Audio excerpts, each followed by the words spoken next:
අපි බලමු. මුලින්ම තිරස් රේඛාවක් සහ සිරස් රේඛාවක් ඇඳ ගන්න.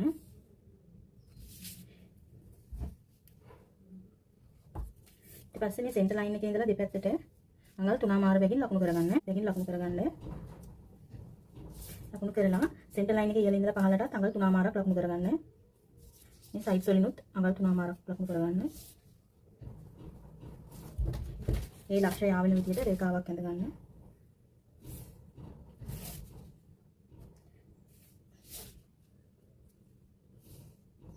දැන් අපි මෙතන ඇඳලා තියෙන්නේ මේකේ සම්පූර්ණ දිග තියෙනවා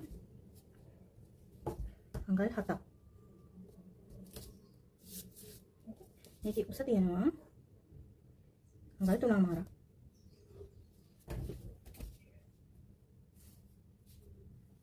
අපි දැන් ඇඳලා තියෙන්නේ අඟල් 7ක් පළල අඟල් 3මාරක් උස කොටුවක්. දැන් මේ පොයින්ට් එකේ ඉඳලා ඉස්සරහට අඟල් 3 කාලක් ලකුණු කරන්න. මේ පොයින්ට් එකේ ඉඳලා ඉස්සරහටත් අඟල් 3 කාලක් ලකුණු කරන්න. ලකුණු කරලා මේ රේඛාව මේ පොයින්ට් එකට වෙනකන් දික් කරගන්න. ඊපස්සේ මේ පොයින්ට් එකේ ඉඳලා මේ ලක්ෂයට රේඛාවක් ඇඳගන්න.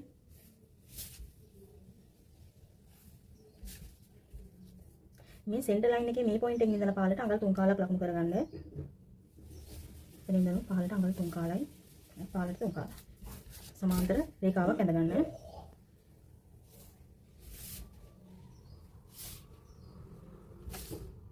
දැන් අපි මේ බ්ලොක් එක ඇඳගෙන ඉවරයි. දැන් අපි බලමු ලකුණු කරපු අගය. මෙතනින් පහළට අඟල් 3 කාලයි.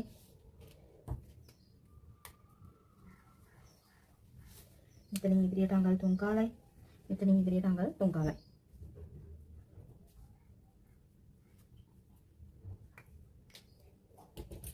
එතකොට මේක ස්මෝල් සයිස් එක. මේකේ සිකර් පටිය දෙකක් මේකෙම නෝට් කරලා තියාගන්න. දැන් මෙතන සම්පූර්ණ දිග තියෙනවනේ අඟල් 7ක්. මේ අඟල් 7න් අඟල් භාගයක් අඩු කරලා අඟල් 6මාරකට සිකර් පටිය ගන්න. එතකොට ලියා ගන්න සිකර් පටිය දිග අඟල් 6මාරයි. මැවුම් වාසි තියාගන්නත් පුළුවන්. එහෙම නැත්නම් ඔයාලා රෙද්දෙන් කපනකොට මැවුම් වාසි තියාගන්නත් පුළුවන්. මම මේකේ මැවුම් වාසි තියාගන්න විදිය ඔයාලට කියලා දෙන්නම්. ඔයාලා ලිනන් වගේ ෆැබ්‍රික් එකකින් මහනවා නම් අඟල් භාගයක් මැවුම් වාසි තියාගන්න. මොකද ඒකෙන් චුට්ටක් නූල් ඇදිලා යන්න බලන නිසා ඔයාලා නූල් ඇදෙන්නේ නැති රෙදි වර්ගයක් ගන්නවා නම් අඟල් කාලක මැවුම් වාසි ප්‍රමාණවත්.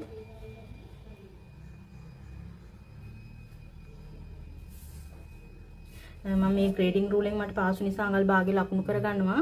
ඔයාලා ටේප් එකෙන් මැනලා මේ ඉස්සරහට අඟල් භාගයක් මැවුම් වාසි හරියට ලකුණු කරගන්න. පහළට මැවුම් වාසි ඕනේ නැහැ. අපි පහළ ගන්න නැම්මට. එතකොට එතන නැම්ම කියලාත් ලියා ගන්න.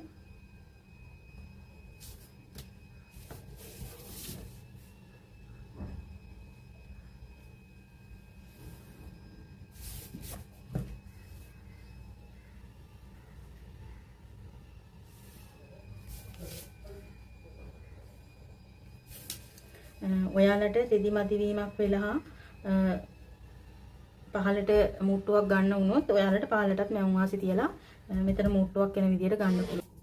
අපි ඊළඟට බලමු මීඩියම් සයිස් එක කරගන්න විදිය. ඒක තිරස් රේඛාවක් සහ සිරස් රේඛාවක් ඇඳ ගන්න.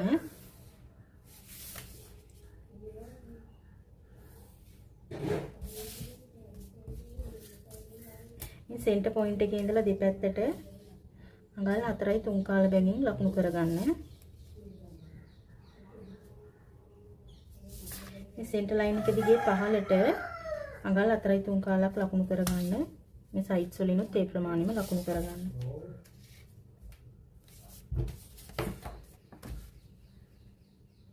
එතන රේඛාව ඇඳ ගන්න.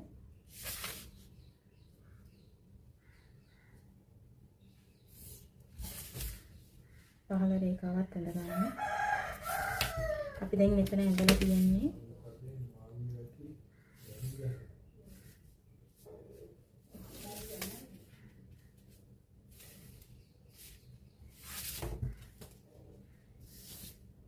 අඟල් 9මාරක් තියෙනවා මේ පැත්තට. මේකේ උස තියෙනවා අඟල් 4.3 කාලක්. මේ පොයින්ට් එකේ ඉඳලා ඉස්සරහට අඟල් 1.1ක් ලකුණු කරන්න. මේ පොයින්ට් එකේ ඉඳලා ඉස්සරහටත් අඟල් 1.1ක් ලකුණු කරලා මේ රේඛාව දෙපැත්තෙම දික් කරගන්න.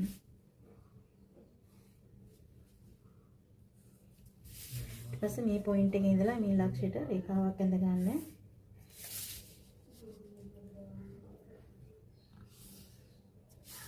මේ සෙන්ටර් ලයින් එකේ ඉඳලා පහළට අඟල් 1.1ක් ලකුණු කරගන්න.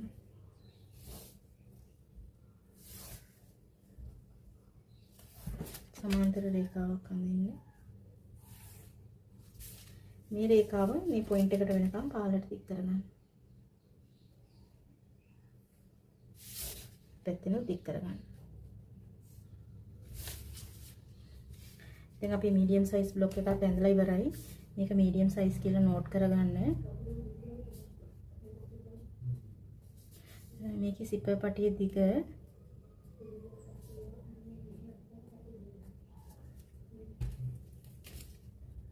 මෙතන තියෙනවා අඟල් 9මාරක්. මේ 9මාරෙන් අඟල් භාගයක් අඩු කරලා අඟල් 9ක් දිග සිපර් පටියක් ගන්න. එතකොට මෙතන පහළ නැම්ම කියලා ලියා ගන්න. මෙතන අපි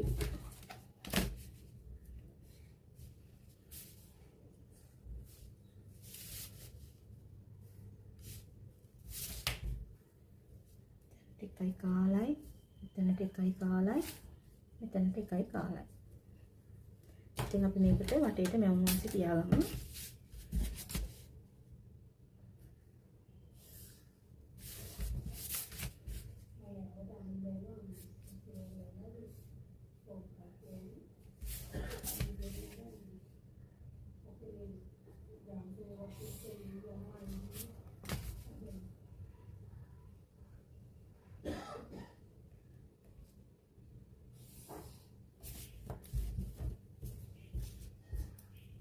මෙතන ඉඳලා ඉහළට අඟල් භාගයයි, මෙහෙට අඟල් භාගයයි, මේ පැත්තට අඟල් භාගයයි.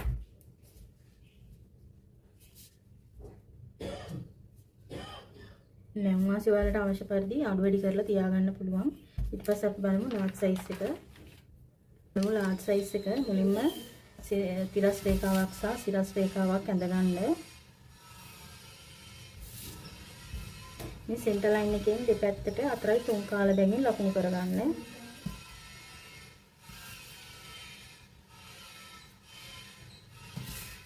මේ සෙන්ටර් ලයින් එකේ ඉහළ ඉඳලා පහළට අඟල් පාමාරක් ලකුණු කරගන්න. මේ සයිඩ්ස් වලින් පහළට අඟල් පාමාරක්ම ලකුණු කරගන්න. ලකුණු කරලා ඒ ලක්ෂය ආවෙන විදිහට රේඛාවක් ඇඳ ගන්න. මේ සයිඩ් රේඛාවත් ඇඳ ගන්න.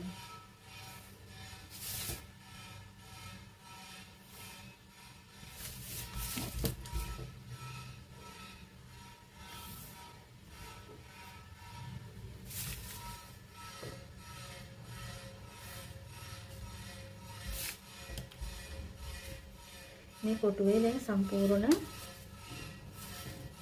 පල්ල තියෙනවා අඟල් 9මාරක්.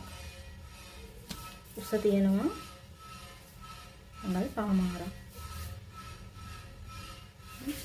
මේ පොයින්ට් එකේ ඉඳලා ඉස්සරහට එකමාරකුත්, මේ පොයින්ට් එකේ ඉඳලා ඉස්සරහට එකමාරකුත් ලකුණු කරන්න.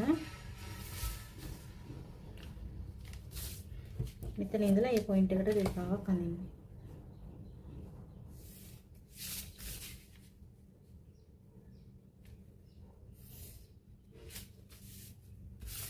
ඊට පස්සේ මේ රේඛාව මේ පොයින්ට් එකට යනකම් දික් කරගන්න. ඊට පස්සේ මේ සෙන්ටර් ලයින් එකේ ඉඳලා පහළටත් අඟල් එකමාරක් ලකුණු කරගන්න. මෙතන ඉඳන් පහළටත් එකමාරක් ලකුණු කරගන්න. මේ රේඛාවෙන් ඉඳන් පහළටත් එකමාරක් ලකුණු කරගන්න. ලකුණු කරලා සමාන්තර රේඛාවක් ඇඳ ගන්න.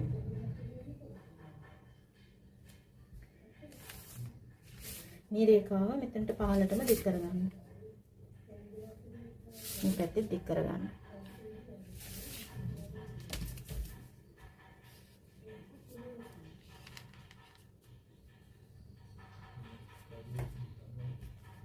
කමාරයි කමාරයි කමාරයි. දැන් අපි ලාර්ජ් සයිස් එකක් ඇඳලා ඉවරයි. ලාර්ජ් සයිස් කියලා ලියා ගන්න. සිපර් පටිය දිග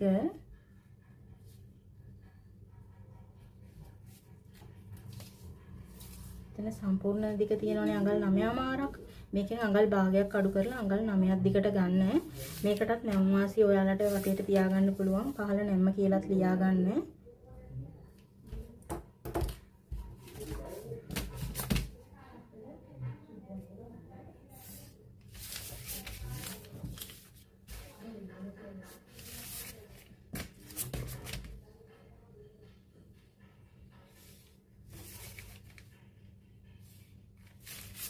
ඉහළට අඟල් භාගයක් නැවුම් වාසිය තියාගන්න.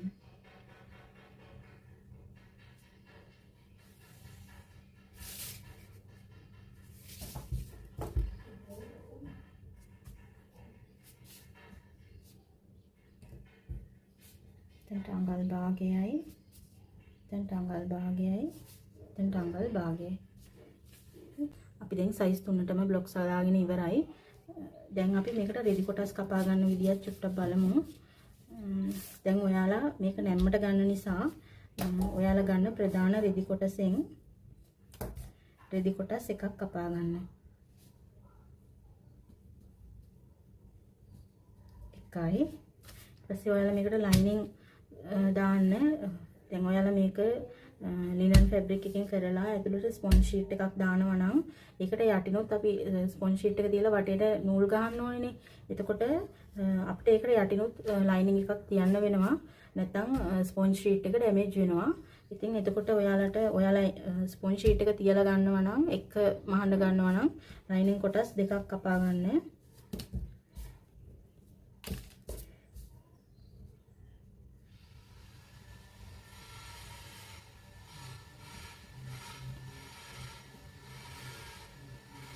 ස්පොන්ජ් ෂීට් කොටස් එකක් කපා ගන්න.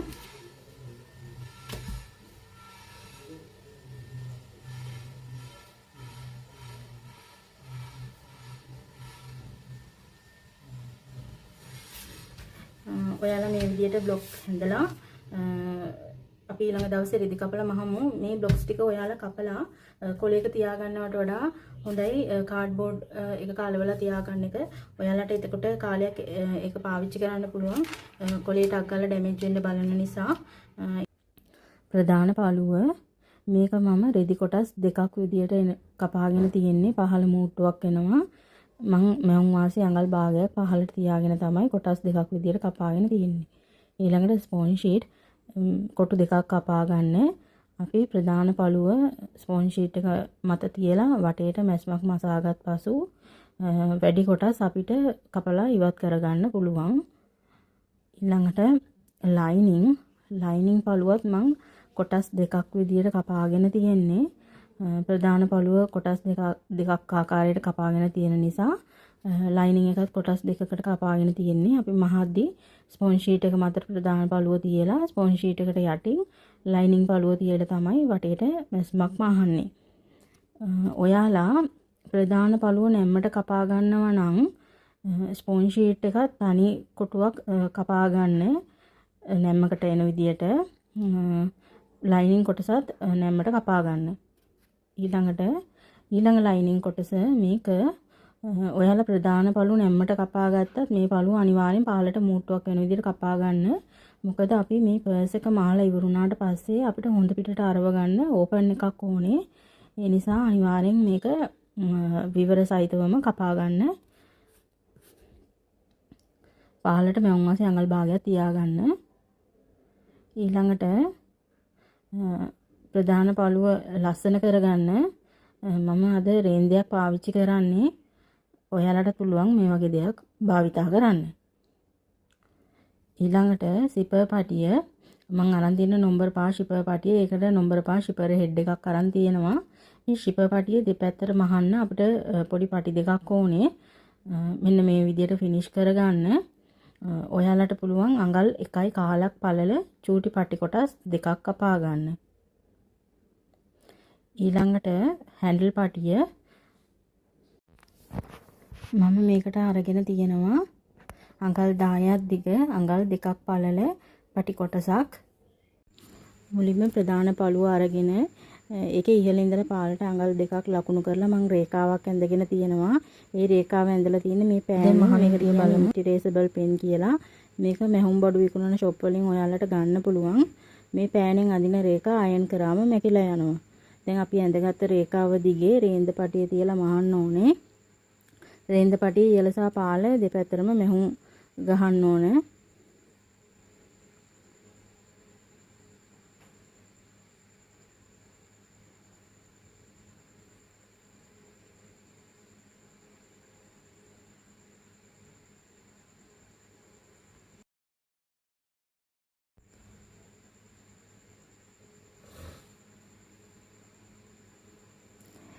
ඊට පස්සේ ස්පොන්ජ් ෂීට් එකක් අරගෙන ඒකට උඩින් ප්‍රධාන පළුව තියලා පින් කරගන්න.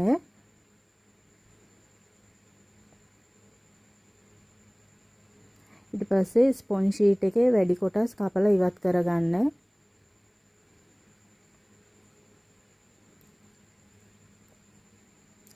පරිස්සමෙන් කපන්න රෙදි කොටස කැපෙන්නේ නැති විදියට.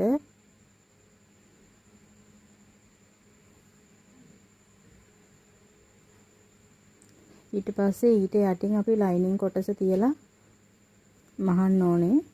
මේ විදියට තියාගන්න. ඊට පස්සේ වටේට අඟල් කාලකට මහන්න.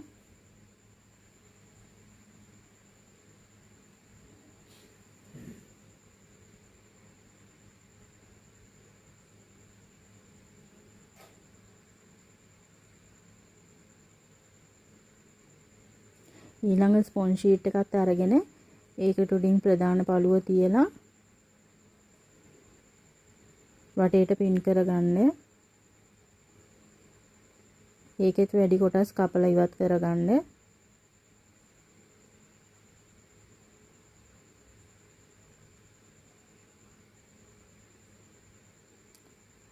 ඊට යටින් ලයිනින් පළුව තියලා වටේට අඟල් කාලට මහන්න.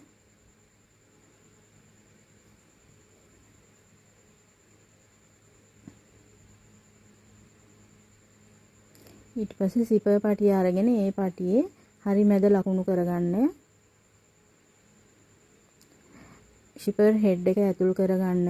මේ ෂිපර් හෙඩ් එක දාලා අපි ආයෙ එළියට ගන්න ඕනේ. අරගෙන ආයෙ ෂිපර් හෙඩ් එක දාන්න දෙපැත්තම ක්ලෝස් වෙලා තියෙන්න ඕනේ. එතකොට තමයි අපිට අල්ලගන්න පහසුයි.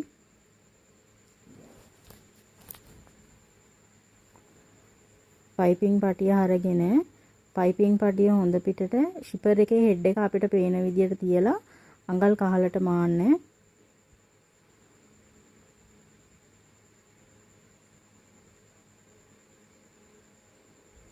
අඟල් කාලක් නවලා නැවත අඟල් කාලක් නවලා කලින් මාපු මැස්ම වැහෙන විදියට පටියෙන් නවලා මහගන්න. මෙන්න මේ විදියට.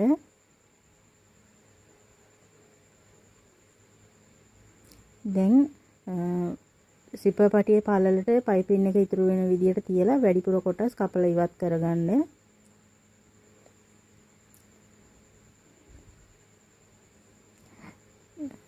ප්‍රධාන පළුවේ හොඳ පිටට ෂිපර් එකේ හෙඩ් එක පළුව මතට වැදෙන විදියට තියලා සෙන්ටර් මාක් එකට ෂිපර් එකේ සෙන්ටර් මාක් එක එන විදියට තියලා දිගට මහන්න.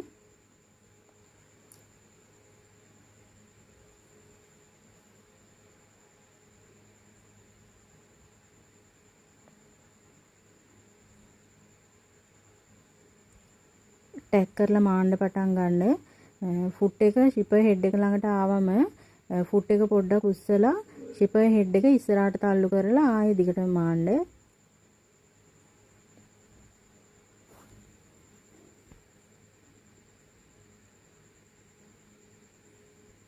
අවසන් කරද්දි ටැග් කරන්න.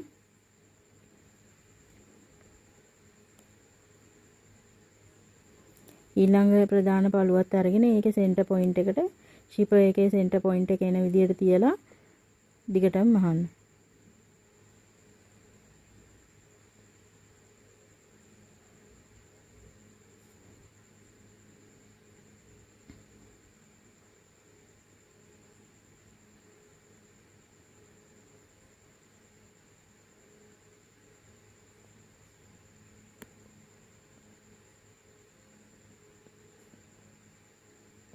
අපි මාගත්තට පස්සේ මේ විදිහට තමයි තියෙන්නේ.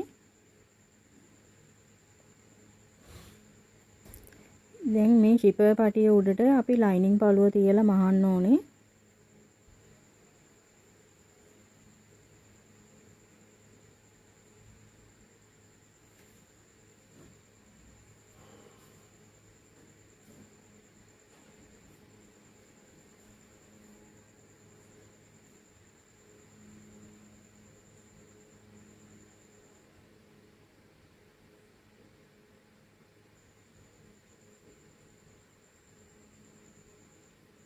එතකොට මැහුම් වාසිය ඇතුල් පැත්තට තමයි යන්නේ, පිටතට පේන්නේ.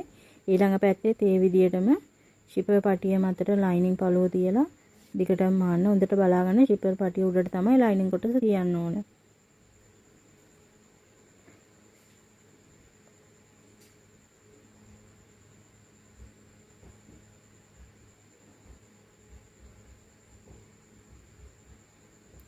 කන පිටත් අපිට මේ විදිහට නීට් එකට තියෙනවා. සිපර් එක මාපු මැහුම් වාසිය ඇතුල් පැත්තට තමයි තියෙන්නේ දැන්.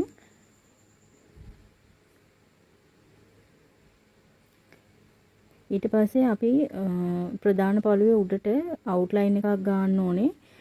ලයිනින් පළුව අයින් කරලා ප්‍රධාන පළුවට විතරක් වැදෙන විදිහට මැහුම් වාසි පහලට අරවලා අටෙන් එකක් නැත්නම් අඟල් කාලක විතර අවුට්ලයින් එකක් මහන්න පුළුවන්. ඇද නොවෙන්න කෙලින් මහන්න.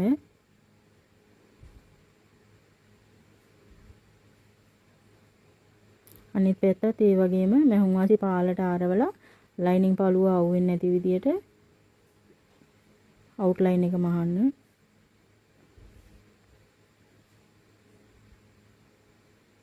ඊට පස්සේ හැන්ඩල් පටිය අරගෙන අතරට නවලා ඒකත් මහගන්න. ඒක ටැග් කරලා පටන් ගන්න.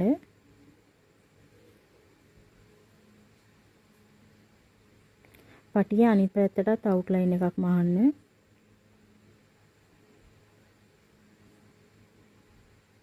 ඊට පස්සේ මේ පටිය මහන්න ඕනේ ෂිපර් එක වැහිලා ෂිපර් හෙඩ් එක තියෙන පැත්තට තමයි මේ පටිය මහන්න ඕනේ. ඉහළ ඉඳලා අඟල් භාගයක් විතර පහත් කරලා මහන්න. ඒක ප්‍රධාන පළුවට විතරයි මැහෙන්න ඕනේ. ලයිනින් කොටසට මැහෙන්න නැතුව මහන්න. මේ විදියට. ඊට පස්සේ සයිඩ් එක මහන්න ඕනේ. එතනදී ජොයින්ට් එක හරියට සෙට් වෙන විදියට පින් එකක් ගාලා සයිඩ් එක මහන්න.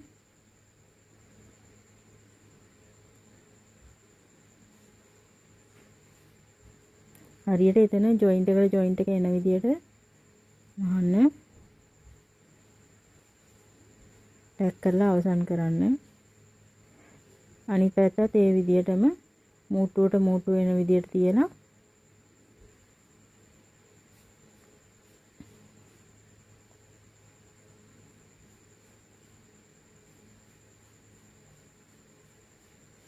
දැන් හොඳ පැත්තෙන් චුට්ටක් හරවලා බලන්න හරියට මැහිලා තියෙනවද උස කොට වගේ තියෙනවද කියලා බලලා වැරදි නම් මෙතනදීම හදා ගන්න පුළුවන්.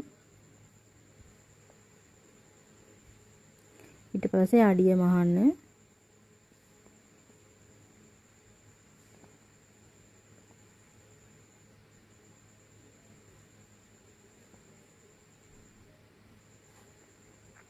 දැන් මුළු දෙක මහ ගන්න තියෙන්නේ මෙන්න මේ විදියට හරවලා මැවුම් වාසිය දිග ඇරලා එතනත් මූටුවට මූට්ටු වෙන විදියට පින් එකක් හරි ගාගෙන එතන අඟල් කාලකට මැවුවොත් ප්‍රමාණවත්.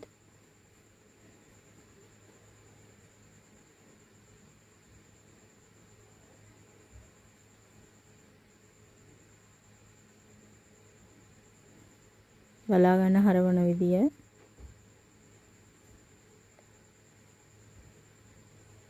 මැවුම් වාසි දිග ඇරලා මූටුවට මූට්ටු වෙන විදියට තියලා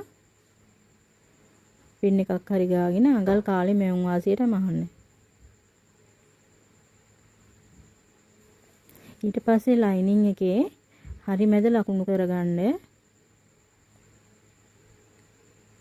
එතන ඉඳලා දෙපැත්තට අඟල් දෙක බැගින් ලකුණු කරලා මම දැන් මේ කඩිරි වලින් පෙන්නන දුර විතරක් මහගන්න.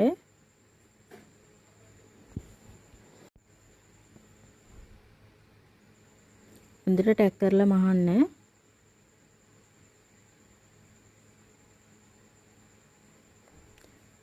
මහගත්තම මැද විවරයක් ඉතුරු වෙන්න ඕනේ. එතනින් තමයි අපි හොඳ පිටට අරවගන්නේ.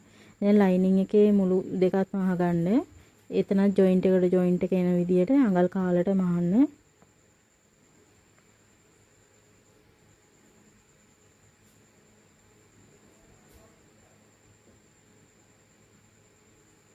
ජොයින්ට් හරියට සෙට් වෙලාද කියලා බලන්න.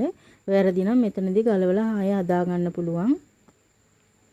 දැන් ඕපන් එකෙන් අත දාලා සිපර් එක සම්පූර්ණයෙන්ම ඕපන් කරගන්න. ඊට පස්සේ පර්ස් එක හොඳ පිට අරව ගන්න පුළුවන්.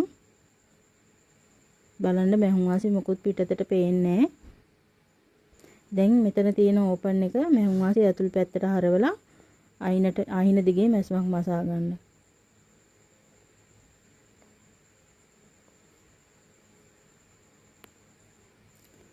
සියලු නූල් කොටස් කපන්න.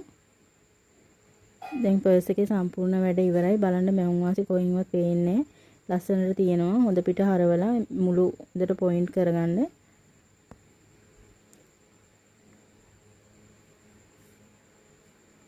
බලන්න ඇතුළත නිමාව වගේම පිටතත් නිමාව හොඳට තියෙනවා.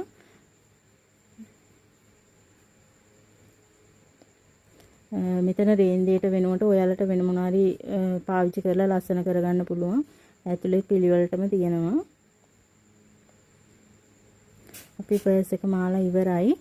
මම වීඩියෝ එක ස්පීඩ් දාලා නැත්තේ ආධුනික කෙනෙක්ට වීඩියෝ එක වේගෙන් යනකොට චුට්ටක් තේරුම් ගන්න අමාරු වෙනවා. ඉතින් ඒ නිසා තමයි මම නෝමල් ස්පීඩ් එකේම තියලා තියෙන්නේ. වීඩියෝ එක බලන්න, වීඩියෝ එක ගැන කමෙන්ට් එකක් දාන්න. ඔයාලා හැමෝටම සුබ දවසක්.